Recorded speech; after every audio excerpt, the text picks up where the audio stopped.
CISETV, baby. Stay tuned. Everybody, Frank G, Ish Productions, chilling here with CISETV up in the lab right now. We're just going to be working on some new shit, so just want to give you guys a sneak peek, exclusive stuff.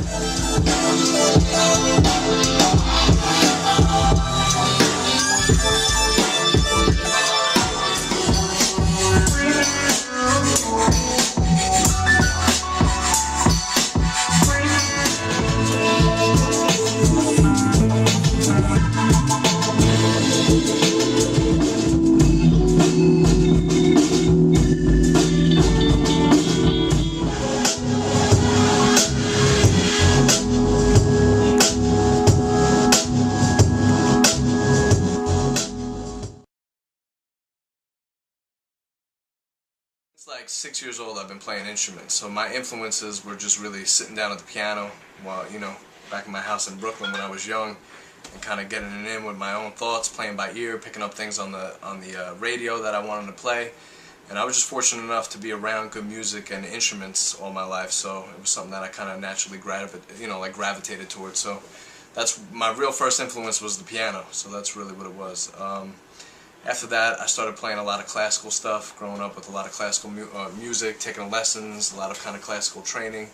And then I kind of dipped away from that. I didn't really feel like being too regimented with my music. I wasn't kind of being allowed to kind of express myself on different type of musical genres, things that were interested me, at that point. And I kind of broke away from the standard, piano lessons and, that type of structure, and kind of branched off around, like, I guess, 1991, around that era. I started getting into, hip-hop a lot. It was just something I grew up with. I was into Tribe Called Quest heavy growing up. I was into anything Dilla did. I was into De La Soul and Common and all that stuff coming up in the early 90s. And obviously, like, when stuff came out like Biggie and all that stuff, just kind of, it solidified my kind of intentions with this art form. I really felt drawn to it, and I kind of wanted to, continue it on my own and apply my own musical stylings before that I had learned into that, genre of music, and it was just something that was always there.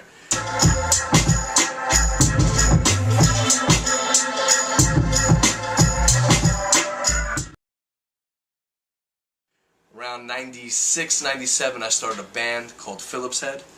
We were touring all over the place. It was just a real independent movement, playing clubs before I could drink, and really getting a good education on the other side of like the game as far as promotions and bookings were involved, and how people toured and how they sold their own stuff and where they went to get merchandise and all that type of things, that were kind of like foreign to me at that point when I joined the band. Kind of made sense to me a little bit more.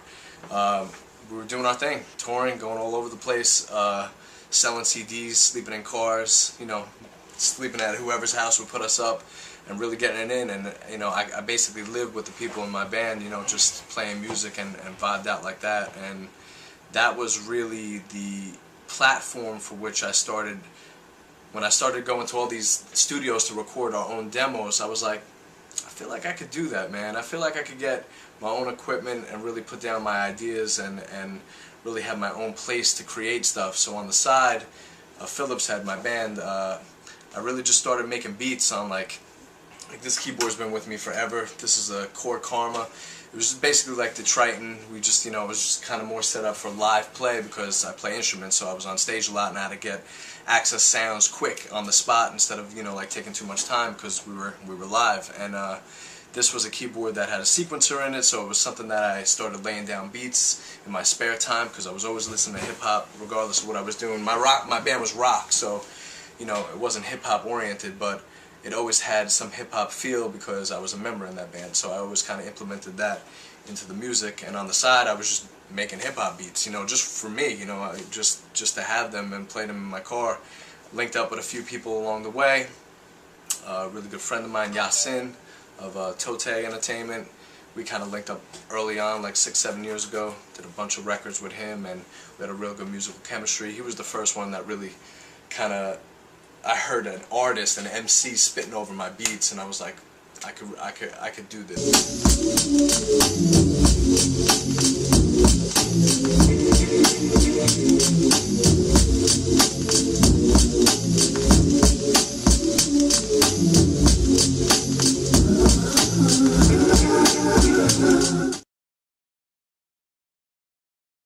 do a lot of different work, not just hip hop. I do a lot of things outside of hip hop, you know, because I can play instruments, kind of lends me a little bit more opportunity than maybe some other cats in the production, you know, type of realm of stuff. I could, you know, I do work with commercials. I play stuff with MTV and VH1 and Comedy Central. I did some scoring and some songs for a movie that was that won HBO Top Film Award at the Latin Film Festival with my man Rick Cordero. I don't know if anybody, I'm sure everybody's familiar with Rick Cordero.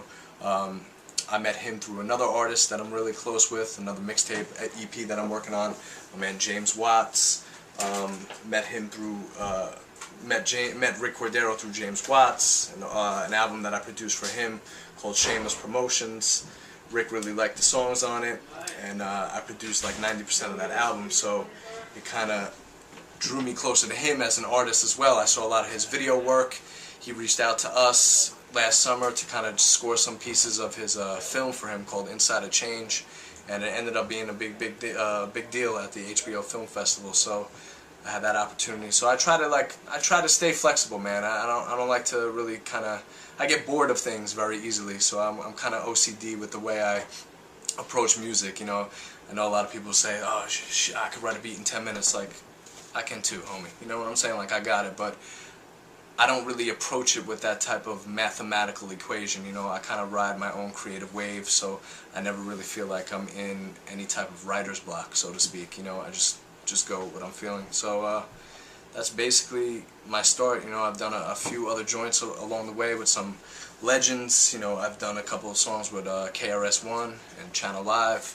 I did some work with just recently. I have this song called Dear Hip Hop that I have out with D-Dot, Derek Angeletti of the Hitmakers from Diddy's crew, and did a song with him as the Mad Rapper. He's going in on some things in hip hop that he's not too fond of right now, so I helped him lay a track down for that.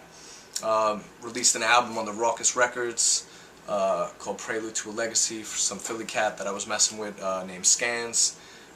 Just a bunch of different projects that I've been working on along the way, and I've been fortunate enough to land around some good people and keep a good circle of people around me to keep me focused and humble. So.